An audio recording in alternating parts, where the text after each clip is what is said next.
The top business stories live from Sky News' headquarters. Heathrow shutdown, flights are cancelled and diverted following a large power outage. The closure is causing chaos for passengers, with more than 1,300 flights affected. Meanwhile, European travel stocks have fallen this morning. On the news, we'll have the latest.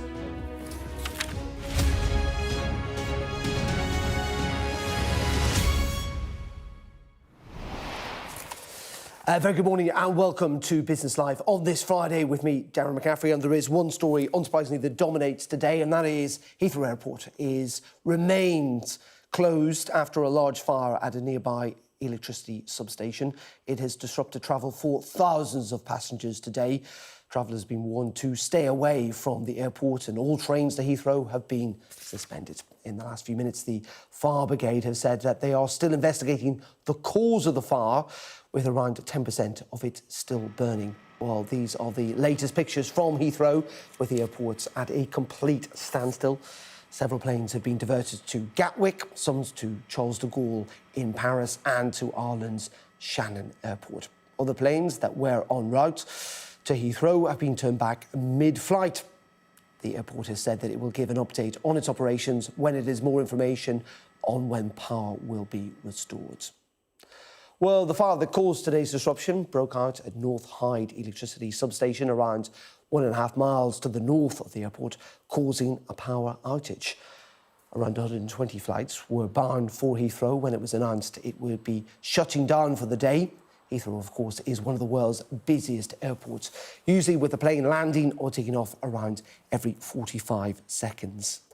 Well, a spokesperson for the airport said that Heathrow is experiencing a significant power outage across the airport due to a large fire at a nearby electrical substation. Whilst fire crews are responding to the incident, we do not have clarity on when power may be reliably restored.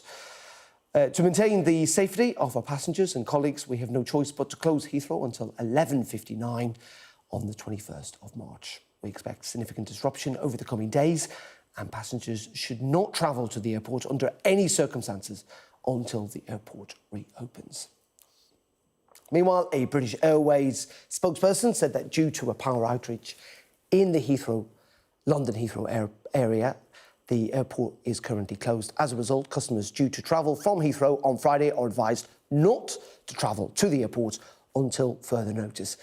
This will clearly have a significant impact on our operation and our customers, and we're working as quickly as possible to update them on the travel options for the next 24 hours and beyond. Well, let's speak to Anita Mendarata, who is an aviation and tourism consultant. Very good morning to you. This is Thanks, Darren. Pretty unprecedented, isn't it, largely, and it has caused major disruption for airlines and their passengers today. It has indeed. It's been a massive disruption and, as you said, unprecedented. And it's interesting how the word unprecedented has become quite provocative when these major incidents happen, as it was almost a year ago that we went through the whole issue with the CrowdStrike glitch that caused the airports and airlines around the world equally to stop. The challenge about this, and exactly as you mentioned before the break, 95% of the aircraft, the 1,300 aircraft that are not able to touch Heathrow today, 95% of those have cargo in their bellies, as ultimately it's 4,000 tons plus that goes through the airport every single day. So this is impacting passengers, this is impacting cargo, and it's impacting the 16,000 homes that are in the area that have also lost all of their energy network support. And Anita, that's the really interesting point, isn't it? That we focused, unsurprisingly, because, it's very rare that we see that runway as quiet as it is, literally with no planes taking off or landing. But as you've rightly pointed out, this is not simply about the fact that people cannot get places, is that a lot of goods, a lot of stuff that we rely on in this country comes in and out of that airport as well. Absolutely. And sadly, there have been so many incidents in recent history, not even past history, that have shown airports shutting down. And as a result, the learning curve of getting them reactivated again. I think really critical to mention, Darren, is that when it comes to global aviation, nothing is more important than safety.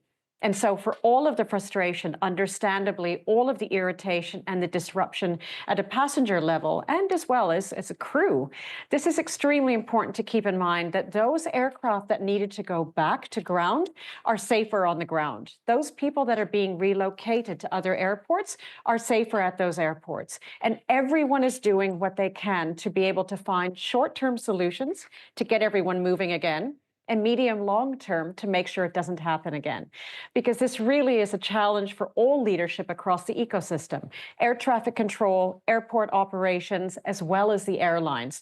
All of them need to find a solution to make sure that aviation can safely take off once again. I need to just give us a sense of like how important Heathrow is, not just us here in the UK. I was talking there about the planes that were diverted to Charles de Gaulle in Paris or to Shannon in the west of Ireland. You know, Heathrow is Europe's, maybe apart from Istanbul, busiest airport. It is a major global hub, isn't it?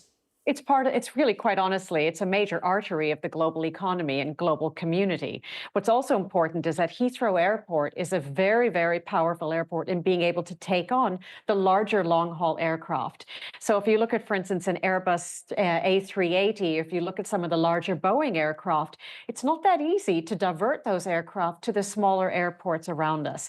And this is where it's very important that when this was announced, that 2:45 this morning, when Heathrow recognized it needed to shut down, no airport in the world voluntarily shuts down because they recognize the profound degree of disruption it's going to cause. But they were able to do it, thankfully, right after one of the last aircraft for the night had landed and before curfew had lifted. So there was an opportunity to mobilize the global aviation network to be able to start relocating how do we actually take those aircraft safely to where they need to get to be nearby, to create alternative arrangements, whether it's other flights, it could be train transport, it might be ground transport. So the aviation global leadership community and network is very, very tightly connected. And if anyone can solve these sorts of logistical challenges, it's them. And as we know, we've been told it'll be hopefully only up until midnight tonight. The fact that we have that runway, no pun intended, of time allows us to plan a little bit more and allows us to build in more patience than having a vacuum of no information at all. OK, Anita, for the time being, really appreciate your time this morning, that continuing disruption at Heathrow Airport. And just to say that we've got a little bit of an update in regards to reaction to all of this from the International Air Transport Association.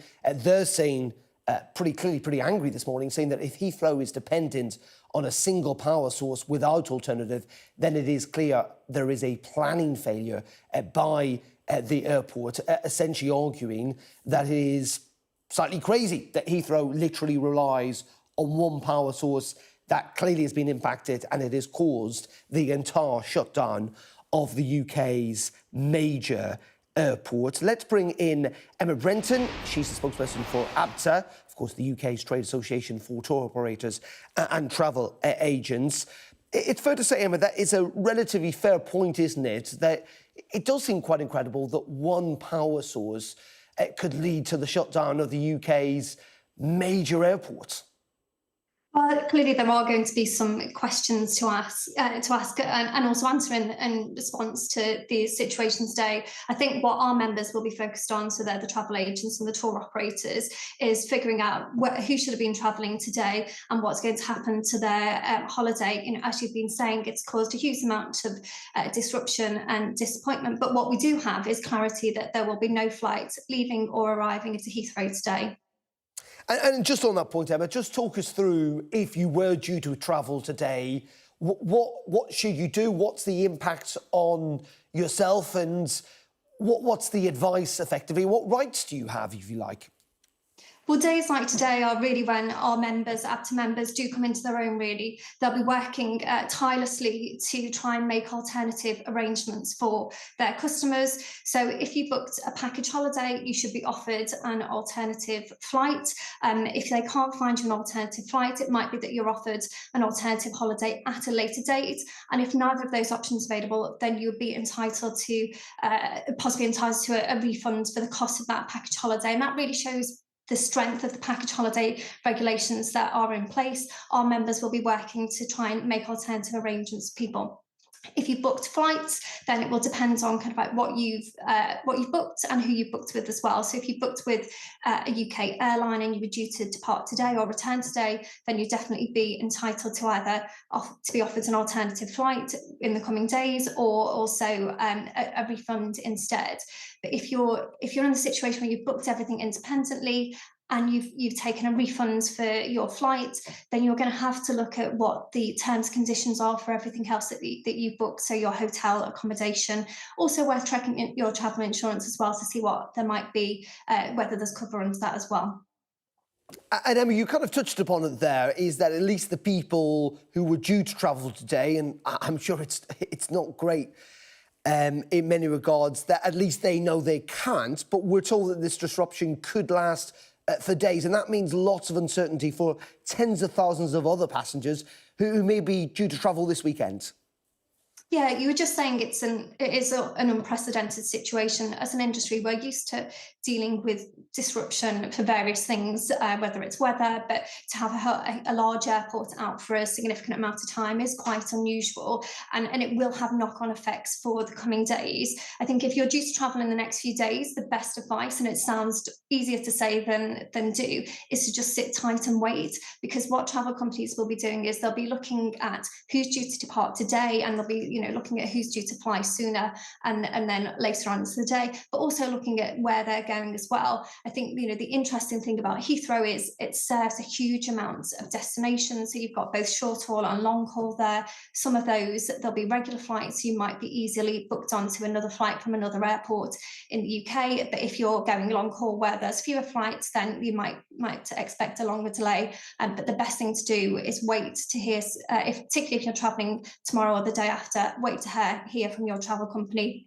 because as you can imagine, they're going to be focusing on the people who were due to travel today.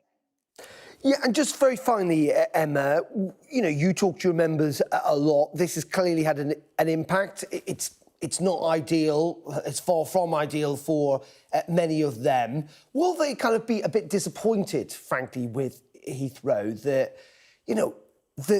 I think, as I've just talked about, the fact that it's reliant on one substation, it's shut an entire airport, caused major disruption. It's not great, is it, for the UK travel industry that this can happen? I think, we don't want to see any type of disruption, whatever might be the cause. Who ideally people will be able to travel as planned. I think there will be some sort of questions to ask to understand a bit more about the setup and the circumstances around this. But as I said, I think what is probably helpful for a lot of our members today is they've got that clarity of the time frame, because often in situations where there is disruption, sometimes it's happening on a rolling basis, and it's really difficult to manage expectations of what might happen if your flights if there's problems in the morning and your flight's due to go out in the afternoon. So they've got that clarity, they know what they can work to, and it's hugely disappointing for customers, but it gives a bit more of a window to be able to manage the situation, for at least today anyway. OK, Emma, really appreciate your time this morning. Emma Brenton there from ABTA. Thank you very much indeed. Just bringing you up to date with, again, this developing story this morning, the shutdown of Heathrow. Sky News understands that counter-terrorism police are involved in the investigation into what may have caused that fire at North Hyde substation. It's understood that it's one of a number of departments that are part of the inquiry, which is normal practice for an incident of this scale. The engagement of counter-terrorism officers does not confirm any indication, we're told, of foul play, but it should be noted that Sky News does understand that counter-terrorism police are involved in this investigation into what may have caused this fire at North Hyde substation that has clearly closed Heathrow Airport for the entire day. So what can passengers do if they are affected by today's shutdown? Let's bring in Julia Saeed, who is Chief Executive of the Advantage Travel Partnership. It's the UK's largest independent travel agency. Very good morning to you, Julia. And this is ultimately a really bad day for lots of passengers that may have been getting on flights for a weekend break, maybe to move country, to travel on honeymoons. I mean, it's quite devastating, isn't it, for tens of thousands of people that, were looking forward to this weekend. Well, I think there's no other way of calling it, but it's a complete disaster for anybody in those situations who were relying on Heathrow Airport to get on a flight and to travel for whatever reason they were looking forward to getting on a plane today. It's a complete disaster and really disappointing for so many people today. And it is disappointing, but they do have rights, don't they? Absolutely, they do. So much of this becomes a bit complicated, I'm afraid, because it really does depend on what people have booked and also how they've booked it. However, if you've booked on a UK airline and you were looking to travel today, then you have rights to be able to be put on the next alternative flight. The challenge really is today is going to be very busy, and if you're looking to travel from Heathrow, that's not going to happen. So there are some practical issues for consumers, but you're either entitled to a full refund or to be put on the next alternative flight. And that alternative flight could it be from other airports? I mean, thankfully Absolutely. Around London, you've got Stansted, you've got Gatwick, you've got Luton. Absolutely right. So the airline is obligated to take the passenger to the destination. That could be from any airport in the UK. Also, it could be on one of their rival carriers. It doesn't have to be with that airline, but that obligation sits with the airline. As I say, practically, in situations like today, it's just going to be quite difficult for the airline to make sure they fulfil that obligation in a really timely manner. And Julia, obviously Heathrow is also not just necessarily the start and end of people's travel plans. For a lot of people, it is a hub airport. It is something that they use to transfer between flights. I mean, what will have happened to people who may have landed, late last night or even yesterday evening and couldn't get their connecting flight? Again, the airline should put them up in an airport, should provide them with the resources and facilities they need. Absolutely. Again, it does depend where you're flying from, if what airline you're on, but inevitably the airline is obligated to ensure those passengers have been given food, accommodation if necessary, but also for consumers who find themselves in a situation where they can get to where they need to be, possibly in a taxi, possibly in a train, although obviously there are issues at Heathrow at the moment. They can do so and keep all their receipts, because that is something they can possibly look to claim back from the airline once things calm down. And Judy, just really interestingly, finally on that, because you made a very good point, which it really depends where these flights have taken off from and necessarily the airline that you're on. In essence, it does vary, because the rights that you have as a passenger, it's not set in stone. It really is dependent about which airline you're on and where you're flying to and from. Is that right? It does. It does. Unfortunately, depend on whether you're flying from the UK to the UK on a third country carrier, an EU carrier. There are so many variables that do determine what rights you have as a passenger. The best place, really, my advice would be, if you look at the CAA website, it makes it really clear about what your entitlements are and what you can ensure that you are entitled to in these situations. OK, Julia, from Advantage Travel, thank you very much indeed. And we're just going to bring you an update, and that is from Delta Airlines, who in the last few minutes have told us that they, unsurprisingly, are suspending all operations to Heathrow Airport. Clearly a major American airline, and they are confirming that they have suspended all operations to Heathrow Airport. Well, many of the passengers, of course, who will have been flying today will have been flying for business rather than simply pleasure. Let's bring in Michael Regal. He is Chief Executive of the Travel and Expenses platform Navin Europe. Very good morning to you, Michael. And just on terms of an individual level, I believe that your business has been affected by what's gone on today.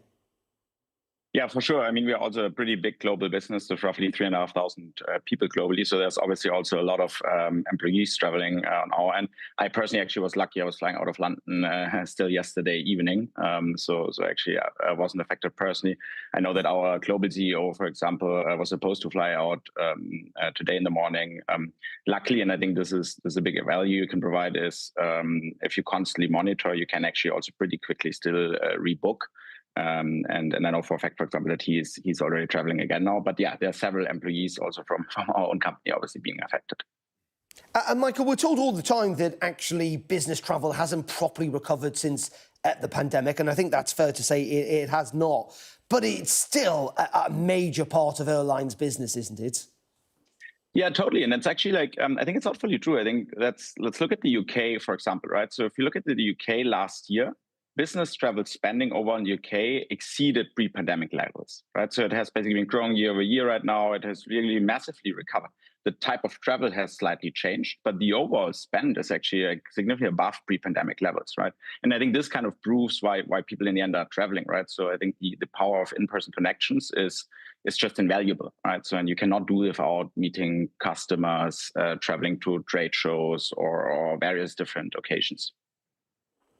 Michael, clearly, as you can see on screen, that counter-terror and police are involved in this investigation, though we're told that that's pretty normal when it comes to the impact that this is having on the UK. But what damage may this do to the UK's reputation, to Heathrow's reputation? Ultimately, at the end of the day, people just do want to get places, and if airports close, it's not great, is it? Yeah, for sure, it's not great, right? So, and there's lots of businesses obviously being affected.